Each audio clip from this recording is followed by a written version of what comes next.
Bonjour, je suis Marie-Françoise Loison, je suis élue de Port-Jérôme-sur-Seine, en Seine-Maritime, et aussi de Cosseine-Aglo.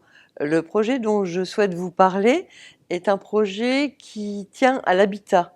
En fait, le constat que l'on avait, c'est que nos seniors veulent finir leur jour dans leur maison. Notre maison s'appelle la maison 3S, Service Solutions Seniors.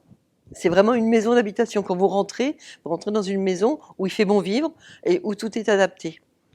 Et on travaille avec des fournisseurs en domotique ou des... Voilà, on essaye de trouver tout ce qu'il y a.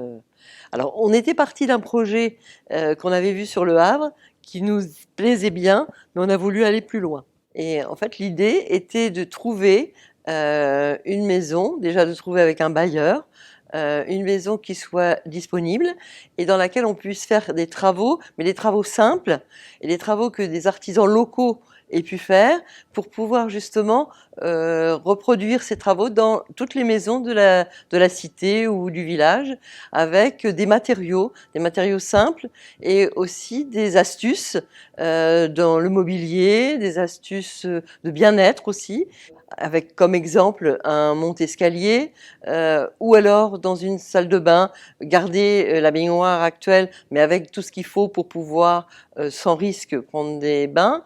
Dans la cuisine, avoir la possibilité de mettre le fauteuil roulant s'il y a un fauteuil roulant, d'avoir des fours adaptés en hauteur, la porte qui s'ouvre de façon astucieuse, et aussi avoir des accessoires de cuisine, des accessoires de salle de bain et des accessoires dans la maison qui soient pratiques et faciles, pas très onéreuses. Et le travail se fait aussi avec les responsables de l'habitat.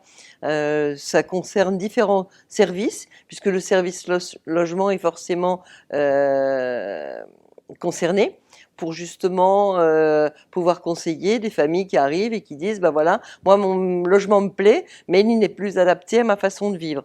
Donc comment je peux trouver des artisans et des aides? C'est surtout important de connaître les aides auxquelles les gens ont besoin et peuvent avoir accès.